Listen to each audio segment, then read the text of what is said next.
भारत के पास में ना तो पैसे की कमी है, ना भारत के पास किसी भी तरह की संसाधन की कमी है, लोगों की कमी नहीं है, किसी भी तरह से चुनाव कराने के लिए किसी चीज़ की कमी नहीं है। एक दिन में कराया। दूसरा, जैसे ही चुनाव खत्म हो उसके तुरंत बाद 4-5 घंटे बाद ही काउंटिंग स्टार्ट की जाए, किसी का वेट करने की ज़रूरत नहीं है, ताकि बेईमानी के जो भी रास्ते हो सकते हैं वो तमाम रास्ते बंद किए जाएं। ये ट्वीट हटवा रही है, वीडियोस हटवा रही है, और इलेक्शन कमीशन जिस तरह की धमकी दे रहा है, इलेक्शन कमीशन को ये पता होनी चाहिए कि यहाँ सारे के सारे लोग ये कानून के जानकार लोग हैं, तो जनता को डराने की कोशिश ना करे। और जनता में किसी को भी डरने की जरूरत नहीं है, किसी को भी, नीचे से लेकर ऊपर तक। न केवल इलेक्शन कमीशन बल्कि सरकार भी इस जनता के किसी व्यक्ति का बाल भी बांका नहीं कर सकती। हम किसी व्यक्ति का बाल भी बांका होने नहीं देंगे। इलेक्शन कमीशन ऑफ इंडिया इतना जिद्दी क्यों हो गया है? वो क्यों जनता की भावनाओं को दरकिनार करके ईवीएम से चुनाव कराने पे आमादा है? क्यों वो आज सरकार का इस्तेमाल करके आदरणीय प्रशांत भूषण जी के उस ट्वीट को हटवाने के लिए ट्विटर से उसने क्यों बोला? इतिहास इस बात का गवाह है, टैंकों के मुंह भी बंद हो जाते हैं, तोपें भी शांत हो जाती हैं, बंदूकें भी नीचे को झुक जाती हैं। इस बात का अंदाजा होना चाहिए। ये जनता है, पब्लिक है, इसलिए इस बार इस देश की जनता ने ठान लिया है वो अब अपने साथ इस इलेक्शन की जो धांधली हो रही है ईवीएम से, ये होने नहीं देगी किसी हालत में।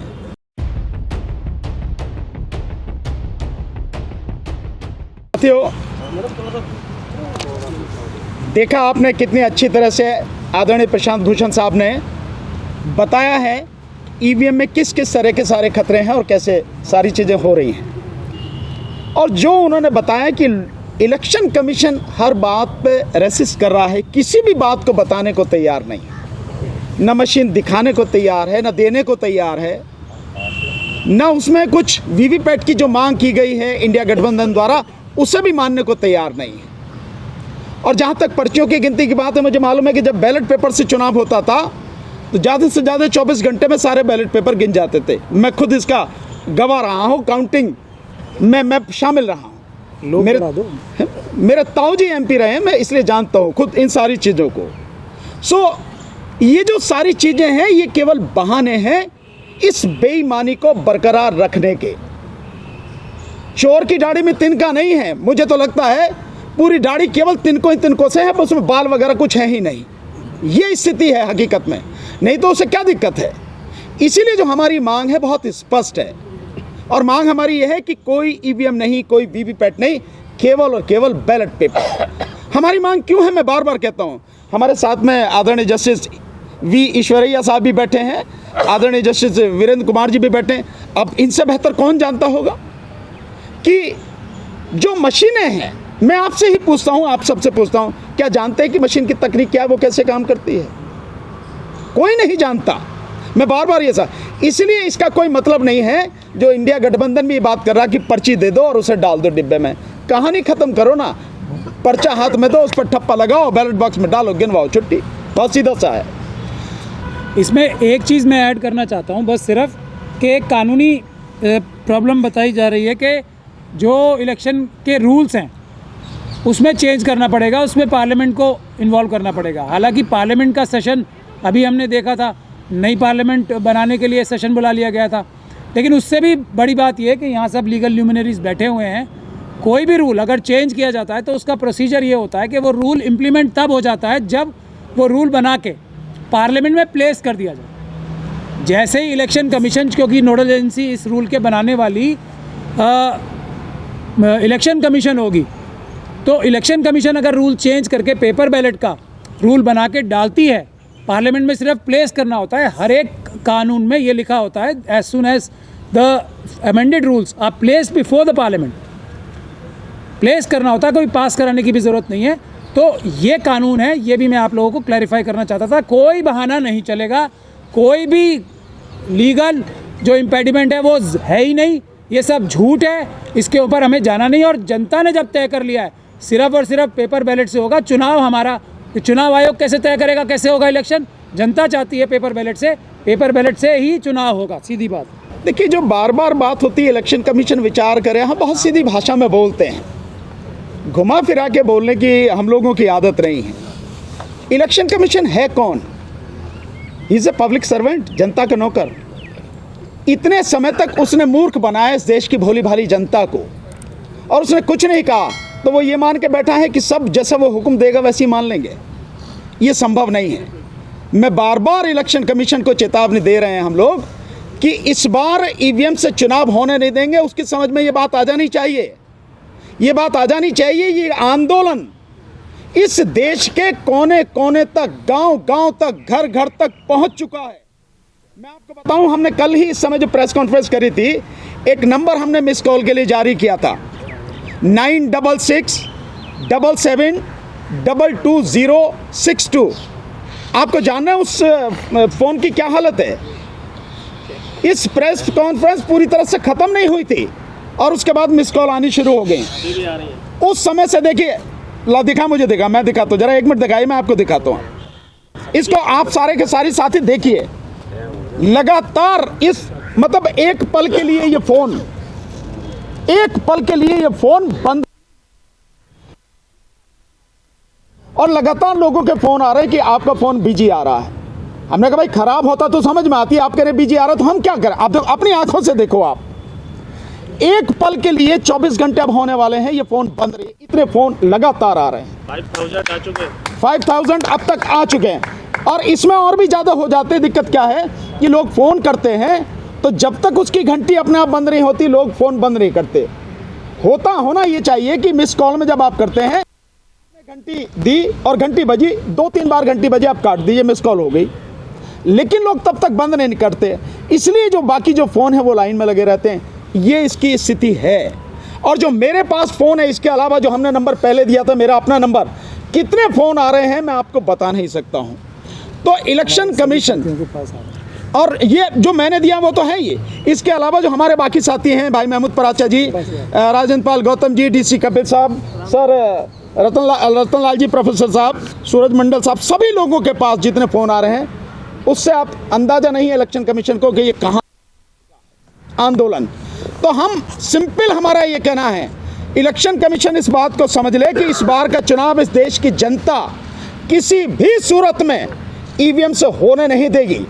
वो अगर समझती है कि सरकार के पास में फौज है, पुलिस है, सब कुछ है, मैं कह रहा हूं अपनी तोप टैंकों को भी इस्तेमाल कर लेना, लेकिन जनता जब खड़ी होती है, इतिहास इस बात का गवाह है, टैंकों के मुंह भी बंद हो जाते हैं, तोपें भी शांत हो जाती हैं, बंदूकें भी नीचे को झुक जाती हैं। इस बात का अंदाजा होना चाहिए। ये जनता है, पब्लिक है, इसलिए इस बार इस देश की जनता ने ठान लिया है, वो अब अपने साथ इस इलेक्शन की जो धांधली हो रही है ईवीएम से, ये होने नहीं देगी किसी हालत में।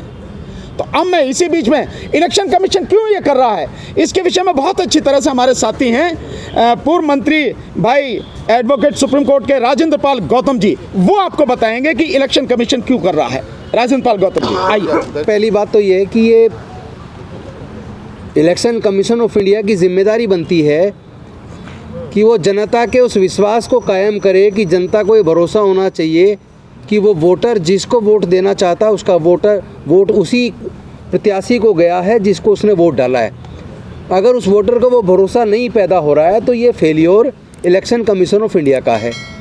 दूसरी बात यह कि इलेक्शन कमीशन ऑफ इंडिया इतना जिद्दी क्यों हो गया है, वो क्यों जनता की भावनाओं को दरकिनार करके ईवीएम से चुनाव कराने पे आमादा है, क्यों वो आज सरकार का इस्तेमाल करके आदरणीय प्रशांत भूषण जी के उस ट्वीट को हटवाने के लिए ट्विटर से उसने क्यों बोला कि वो इस ट्वीट को हटा लें जो ईवीएम के ऊपर उन्होंने बोला है।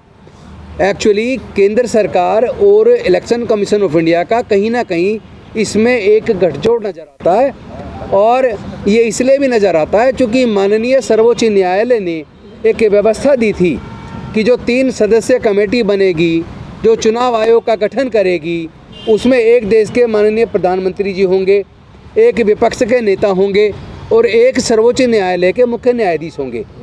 तो सर्वोच्च न्यायालय की बनाई हुई उस व्यवस्था को केंद्र की सरकार ने संसद के द्वारा बिल लाकर उसको बदल दिया, और उन्होंने कर दिया कि उसमें 2 सदस्य केंद्र सरकार के होंगे, जिसमें एक माननीय प्रधानमंत्री जी होंगे और एक कानून मंत्री जी होंगे, और तीसरे सदस्य विपक्ष के नेता होंगे।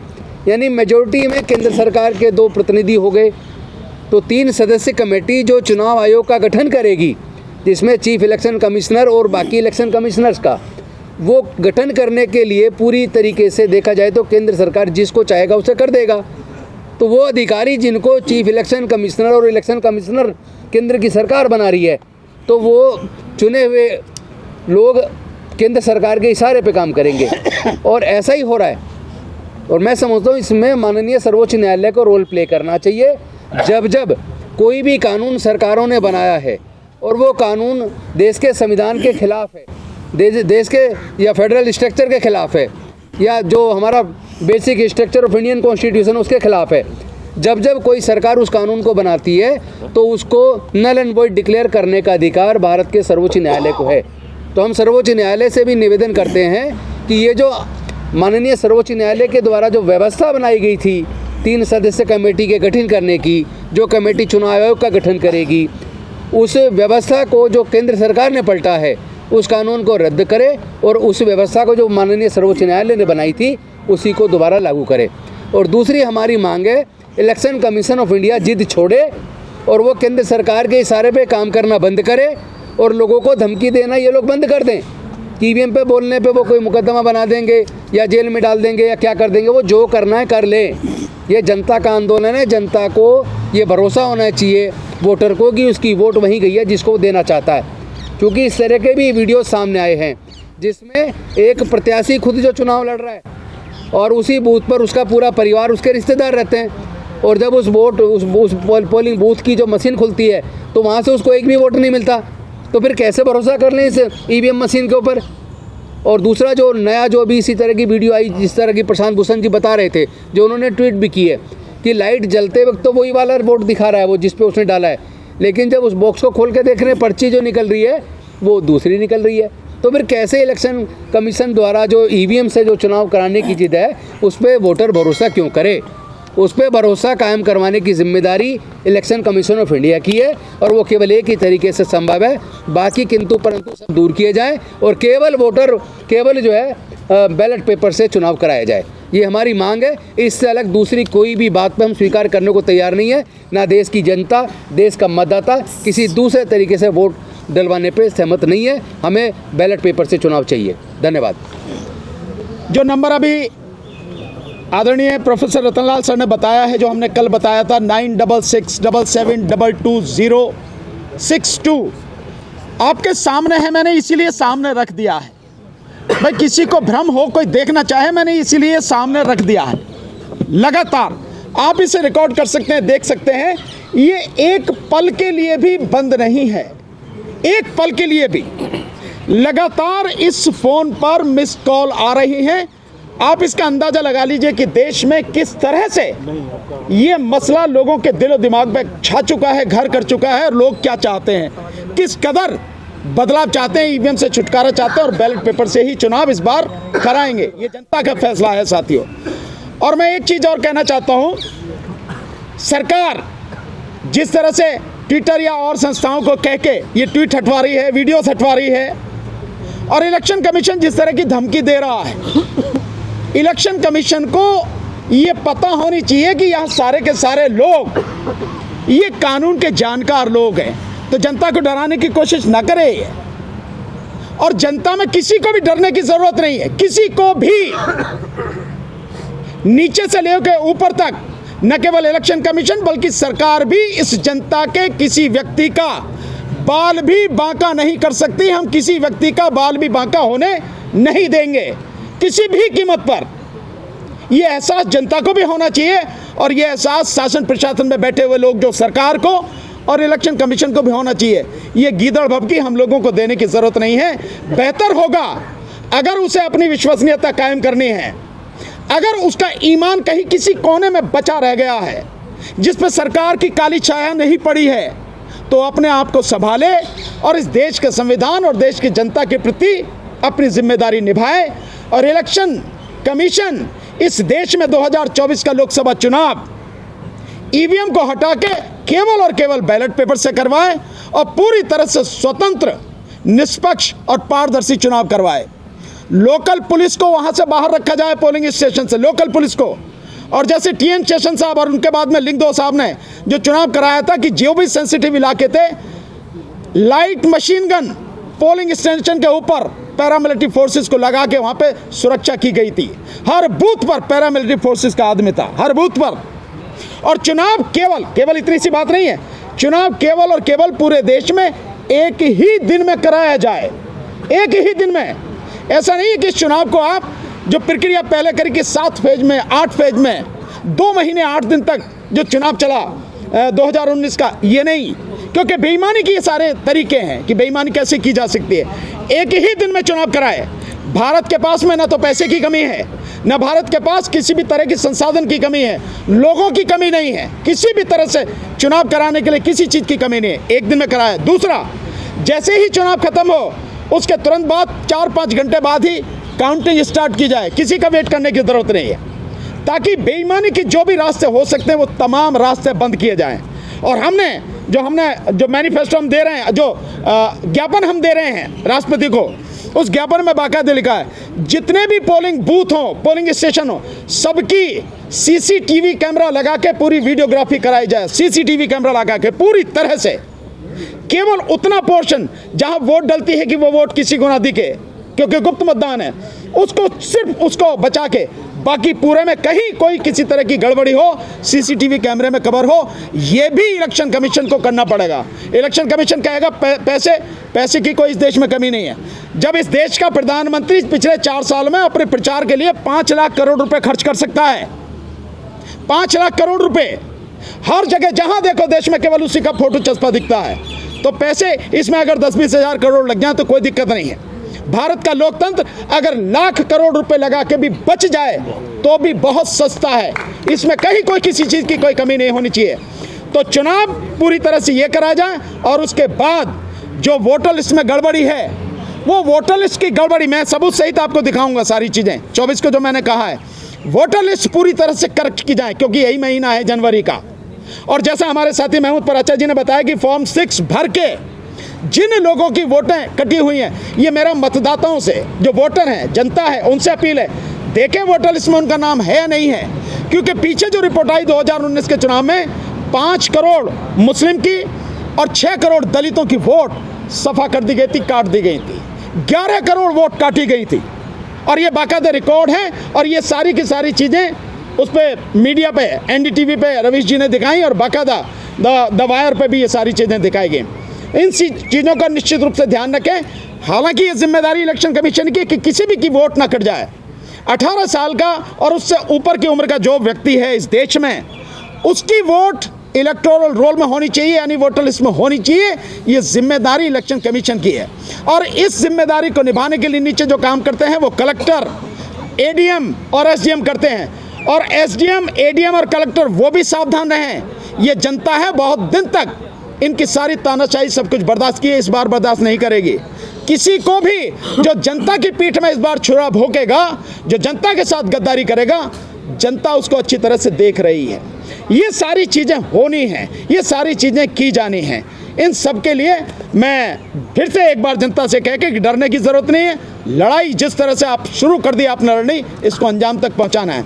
और अब 2 बैल के बाद में काट दें जो भी इस पे मिस कॉल पे। हाँ, जैसे मैंने बताया था कि जो भी साथी देखिए इस नंबर पर जो मिस कॉल दे रहे हैं, जो हमने बताया 9667722062, इसको साथियों ऐसा करें कि बजने ना दें इसकी घंटी जब तक जा रही है। कोई उठाएगा नहीं, मिस कॉल का नंबर है, कोई बात थोड़ी ना करनी है।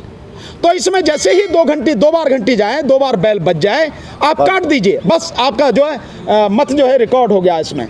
इस तरह से जो साथी हैं वो इस तरह से करें, तभी सभी लोग कर पाएंगे। और ये लगातार चलेगा, ये 1-2 दिन के लिए नहीं है। जब तक ईवीएम उखाड़ के फेंक नहीं दी जाएगी, ये आंदोलन जब तक चलेगा तब तक ये नंबर लगातार चलेगा।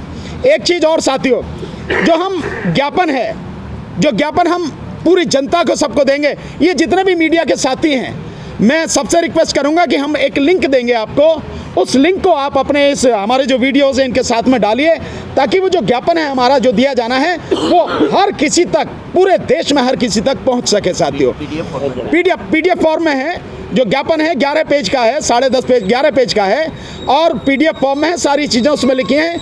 आप जो लिंक देंगे लोग उसी से डाउनलोड करके उस पीडीएफ को बाहर निकाल के और उसका कॉपी करा के और ज्ञापन जो 17 तारीख से सिग्नेचर उस पर कराएंगे और 25 तारीख को ज्ञापन देना है वो सब साथी कर सकते हैं। डिस्क्रिप्शन में डाल देंगे वो। हाँ, वीडियो के डिस्क्रिप्शन में जी, जो हमारे जो साथी जो वीडियो जो है हमारी ईवीएम वाली हमारी प्रेस कॉन्फ्रेंस की, उसके डिस्क्रिप्शन में वो लिंक डाल दिया जाएगा, आपको वहाँ से सब कुछ मिल जाएगा।